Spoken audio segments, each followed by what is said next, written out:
Morning student, मैं Arun Kumar VDS study centre में आपका स्वागत करता हूं। नमस्कार, जय हिंद, जय भारत। देखिए, 10 जो हमने 12th की एनसीईआरटी बुक मैथमेटिक्स से चैप्टर समाकलन के अनुप्रयोग स्टार्ट किया हुआ है, उसका हमने इससे पहले क्वेश्चन नंबर 9 देखा। अब आप 10th देखेंगे, क्वेश्चन नंबर 10 देखेंगे। और ये क्वेश्चन परीक्षा की दृष्टि से वेरी वेरी इंपॉर्टेंट है। आप इसे बहुत अच्छे से करके जाएं परीक्षा के लिए तैयारी। और इस क्वेश्चन में क्या खास बात है, ये अब से पहले ये 2 बार बोर्ड परीक्षा में आ चुका है। जैसे कि आप देखेंगे यूपी 2014 और 2016 WB सेट पेपर में आया हुआ है। तो आप पिछला प्रीवियस पेपर हो चुके हैं, आप उस सेट को उठाकर देखिएगा क्या वाकई 2014 और 2016 में आया है। यदि ये 2 बार परीक्षा में आ चुका है तो आगे भी आने की पूरी संभावना है, क्योंकि ऐसे क्वेश्चन रिपीट होते रहते हैं। तो मैं आपको बुक में भी दिखा देता हूँ। मेरे पास जो एनसीईआरटी बुक है, जो मैंने ये क्वेश्चन यहाँ से लिया है, आप देख सकते हैं ये क्वेश्चन इसमें भी है और ये 2014 और 2016 में आया है। यदि आपको दिखाई दिया हो तो हम क्वेश्चन आगे की तरफ चलते हैं। मैं आपको ऐसे ऐसे क्वेश्चन दिखाऊंगा, ऐसे ऐसे क्वेश्चन कराऊंगा जो परीक्षा में इतनी बार रिपीट हो चुके हैं। देखिए, अभी ये देखिए क्वेश्चन नंबर यहाँ पर देखिएगा आप, ये क्वेश्चन आप दिखाई दे रहा होगा, ये एग्जाम्पल है इस बुक में। और ये 2004, 2006, 2007, 2011, 12 और 16 में आया हुआ है। तो ऐसे ऐसे क्वेश्चन मैं आपको यहाँ से परीक्षा की तैयारी अच्छे से कराने के लिए तैयार हूँ। और आप मेरे साथ साथ बने रहें और मेरा सहयोग पूरा करें, ताकि मैं आपके लिए और भी अच्छे बेहतर क्वेश्चन लेकर के आता रहूं जो परीक्षा में पूरी आने की संभावना रहती है। तो स्टूडेंट, आप ये क्वेश्चन देखेंगे, ये क्वेश्चन भी परीक्षा की दृष्टि से बहुत अपने आप में पूरी उम्मीदें रखता है कि हाँ, ये क्वेश्चन आ सकता है। ठीक है, तो आप इसको ध्यानपूर्वक देखें। तो क्वेश्चन हमारा इस प्रकार है, इसमें एक वक्र दिया है, वक्र एवं रेखा x = 4y-2 से घिरे क्षेत्र का क्षेत्रफल ज्ञात कीजिए। जैसे कि क्वेश्चन बोर्ड पर लिखा हुआ है, हम इसके डायग्राम की तरफ चलते हैं।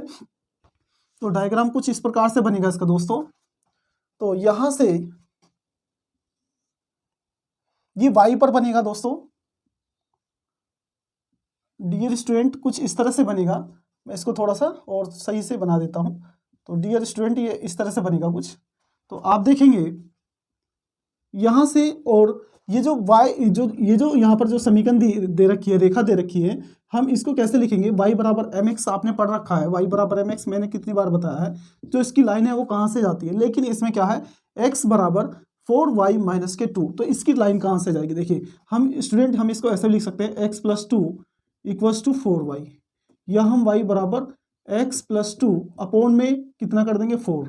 ये आपकी समीकरण, एक समीकरण यहाँ से है और एक x² = 4y, या हम इसे स्टूडेंट यहाँ पर ये भी लिख सकते हैं, y यहाँ से ये भी लिख सकते हैं, y = 4x² के नीचे चला जाएगा। हम इसे ये भी लिख सकते हैं, जैसे कि इक्वेशन फर्स्ट है और यहाँ पर ये सेकंड हो जाएगी। हम बात करते हैं जो इसकी जो समीकरण है, जो रेखा है, वो कहाँ से जाएगी? वो दोस्तों यहाँ से जाएगी। तो आप देखेंगे ये कह रहा है से घिरे क्षेत्र का क्षेत्रफल ज्ञात कीजिए। तो हमें यहाँ से हम इसको डैश करके लंब डाल लेते हैं। तो इसका पॉइंट कुछ भी नाम रख दीजिए, ए, और ये बी, और यहाँ पर पी रख दीजिए, ये पी पॉइंट है आपका, और ये क्यू रख दीजिए, ये आपका ओ होता है। इसके कोऑर्डिनेट 0 0 हो जाएंगे, निर्देशांक। तो आप देखेंगे हमें कौन सा क्षेत्रफल ज्ञात करना है। मैं इसको थोड़ा डार्क कर देता हूँ। तो ये वाला क्षेत्रफल आपको फाइंड करना है। तो आप थोड़ा सा ओरली समझ लीजिए ताकि क्वेश्चन आपको अच्छे से समझ आ जाए।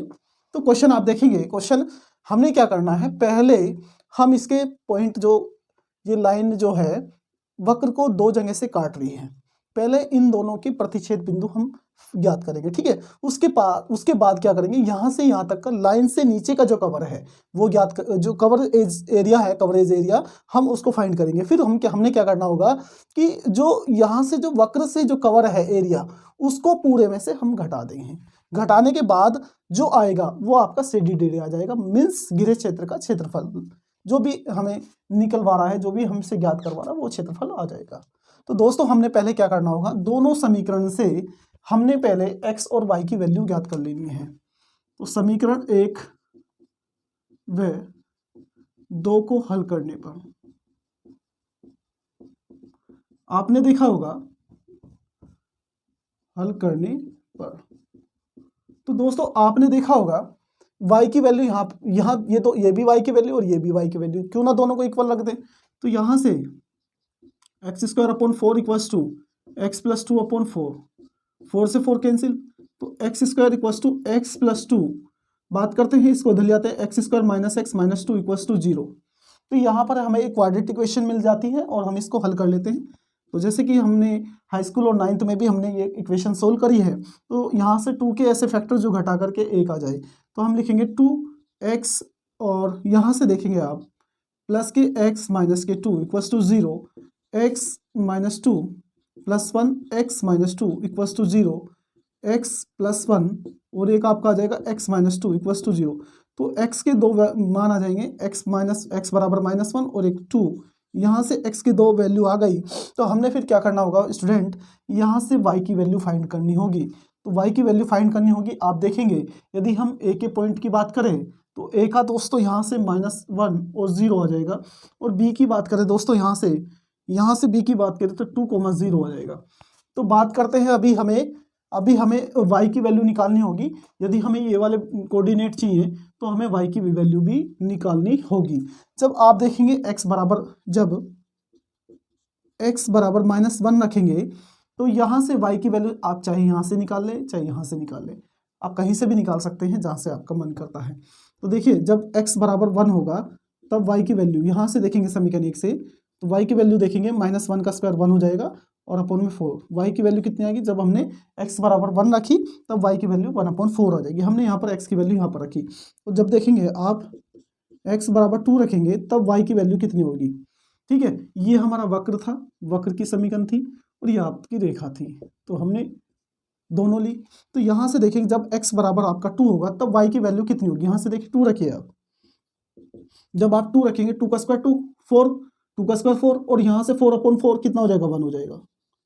ठीक है, तो हमारे यहाँ से बात करते हैं किसकी, यहाँ से देखिए जब हमने x की वैल्यू -1 रखी तो यहाँ से -1 y की वैल्यू कितनी आ जाएगी, 1/4।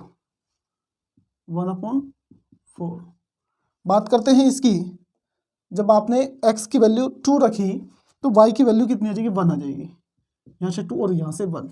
तो हमने ये जो कोऑर्डिनेट थे, हमारे जो निर्देशांक थे, हम ये निकाल चुके हैं। हमें y की, तो सबसे पहले हमने क्या करना है, जो लाइन से नीचे का एरिया कवर है उसको निकालना है। तो लाइन से नीचे का एरिया है ABQP, तो यहाँ थोड़ा सा हम यहाँ देख लेते हैं, एरिया ABQPA।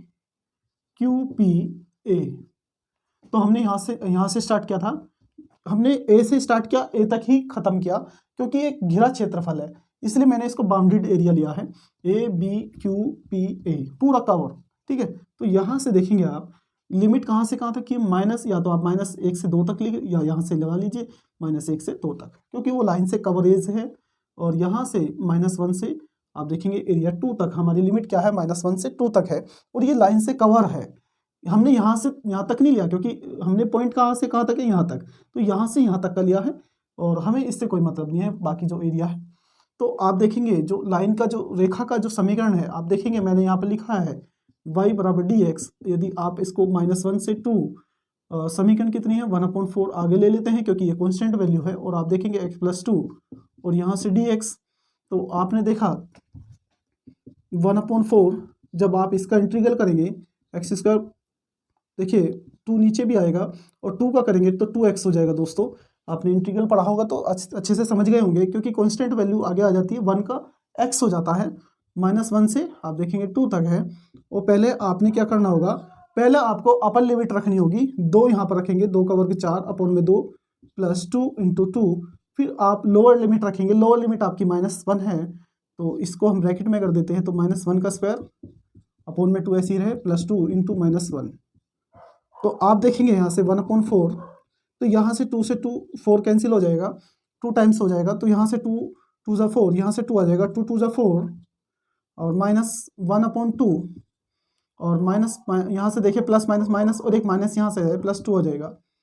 तो आप देखेंगे 1/4, इनको ऐड करेंगे आप, 2 4 6 और 2 8 -1/2। यदि आप इसे और हल करना चाहते हैं तो और देख लीजिए 1/4, यहाँ पर 8 2 = 16, 8 दूनी 16, 16 में से 1 गया, तो आप देखेंगे 15/2, और आप इसे लिख सकते हैं 15/4 दूनी 8। तो ये वर्ग इकाई, ये हमारा कौन सा एरिया आया है, ये हमारा ये वो वाला एरिया है जो इस लाइन से पूरा कवर हो रहा है, लेकिन हमें क्षेत्रफल वो वाला अब कौन सा निकालना है, ये वाला ब्लैंक खाली वाला एरिया निकालना है। ये खाली वाला जो एरिया है ये किससे कवर है, ये खाली वाला जो एरिया है ये केवल वक्र से कवर है, तो वक्र का ही समीकरण लेंगे। तो आप देखेंगे जरा यहाँ पर एरिया, यहाँ से देखेंगे हम इसको लिख सकते हैं क्या लिखें, एरिया क्यू बी, पहले ये लिख लेते हैं area A O P A plus O B Q O, area O B Q O. तो ये जो हमने लिखा, ये प्लस करके क्यों लिखा, ये वाला एरिया और ये वाला एरिया दोनों एक साथ निकल जाएंगे। तो आप देखेंगे यहाँ से कहाँ से कहाँ तक है, -1 से 2 तक है, -1 से 2, ठीक है। तो -1 से 2 ये किससे कवर है, ये वक्र से कवर है, और वक्र का समीकरण क्या है दोस्तों, x² / 4। तो यहाँ पर हमने क्या करना है, 1/4 आगे ले लेंगे और x² dx आ जाएगा। तो यहाँ से 1/4 x⁻³ 1 ऐड होता है पावर में, और 1 ऐड होकर के नीचे नहीं उतरता है, तो यहाँ पर भी आ जाएगा 3। तो आप देखेंगे लिमिट हमारी कहाँ से कहाँ तक थी, हमारी -1 से 2 तक थी, -1 से 2, तो यहाँ -1 से 2 आ जाएगी।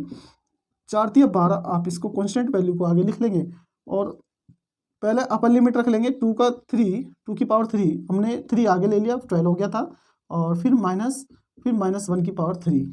आप देखेंगे 1/12 इंटू यहाँ से 8 आ जाएगा, -1 का क्यूब -1 ही होता है, और एक ऑलरेडी यहाँ पर माइनस था, प्लस हो जाएगा। तो आप देखेंगे दोस्तों यहाँ से आप देखेंगे कि यहाँ से 8 + 1 9/12, 9 3 × 9 और 3 4 × 12, तो यहाँ से 3/4 आ जाएगा स्क्वायर यूनिट। तो अब हमने क्या करना है, हमने छायांकित भाग का क्षेत्रफल निकालना था। तो छायांकित भाग का क्षेत्रफल, तो दोस्तों मैं सीधा यहाँ से जो हमने लाइन से जो नीचे का एरिया कवर था उसमें से ये ब्लैंक जो खाली वाला एरिया घटा देंगे और छायांकित भाग का क्षेत्रफल आ जाएगा। तो हमने क्या निकालना है मैं आपको बता दूं, एरिया यहाँ से स्टार्ट करते हैं POQP। तो हम यहाँ से स्टार्ट करते हैं POQP, मीन्स हमने इसको शॉर्ट में लिख दिया है कि छायांकित भाग का क्षेत्रफल जो हमसे निकलवा रहा है, या आप इसे लिख सकते हैं रिक्वायर्ड, या आप लिख सकते हैं हिंदी में लिखना चाहो हिंदी में लिख लेते हैं घिरे क्षेत्र का क्षेत्रफल। वक्र एवं रेखा घिरा क्षेत्रफल लिख लेते हैं, घिरा क्षेत्रफल। अगर हम लाइन को थोड़ा बड़ा करें तो ज़्यादा जगह स्पेस ज़्यादा घेरेगा, तो मैं शॉर्ट में लिख रहा हूँ यहाँ से घिरा क्षेत्रफल, ये मैंने इसको यहाँ से ये भी दर्शाया है। तो आप देखेंगे 15/8 - 3/4। तो दोस्तों यहाँ पर देखिए हर इक्वल कर लेते हैं, यहाँ पर 2 के ऊपर से 2 के नीचे से मल्टीप्लाई कर लेंगे, तो आप देखेंगे यहाँ पर भी 8 हो जाएगा और वहाँ पर भी 8 ही है। 15 - 6, 15 - 6, और मैं ज़रा देख लेता हूँ कि ये नीचे कैमरे में आ रहा है या नहीं आ रहा है। तो दोस्तों थोड़ा सा वेट करेंगे। तो ये नहीं आ रहा है दोस्तों, अभी हमारा ये नीचे वाला भी नहीं आया, तो मैं आपको थोड़ा सा दिखा देता हूँ। तो आप देखेंगे थोड़ा सा अब नीचे का थोड़ा सा चमक रहा है, तो आप देखेंगे ज़रा यहाँ पर। तो यहाँ पर 15 में से 6 घटा देंगे दोस्तों, 9/8 आ जाएगा, तो ये स्क्वायर यूनिट आ गया। तो शॉर्ट में वर्ग इकाई को स्क्वायर यूनिट भी लिख सकते हैं आप। तो आपका हम आंसर, इस क्वेश्चन का आंसर चेक करते हैं। आप इतना स्क्रीनशॉट लीजिए, देखिए 9/8। इस बुक में ये 18वां क्वेश्चन है, मैं आपको दिखा देता हूँ। इस बुक में ये 18वां क्वेश्चन है, और 18वां क्वेश्चन आप देखेंगे, इसमें 18वां क्वेश्चन का जो आंसर है आप देखेंगे, आपको दिख भी रहा होगा कि 18वां जो क्वेश्चन है वो 2014-2016 WB में आया हुआ है।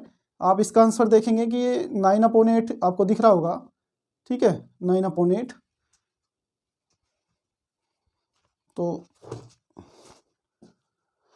दोस्तों हम आपसे अलविदा लेते हैं, और शुभ रात्रि, गुड नाइट, जय हिंद, जय भारत।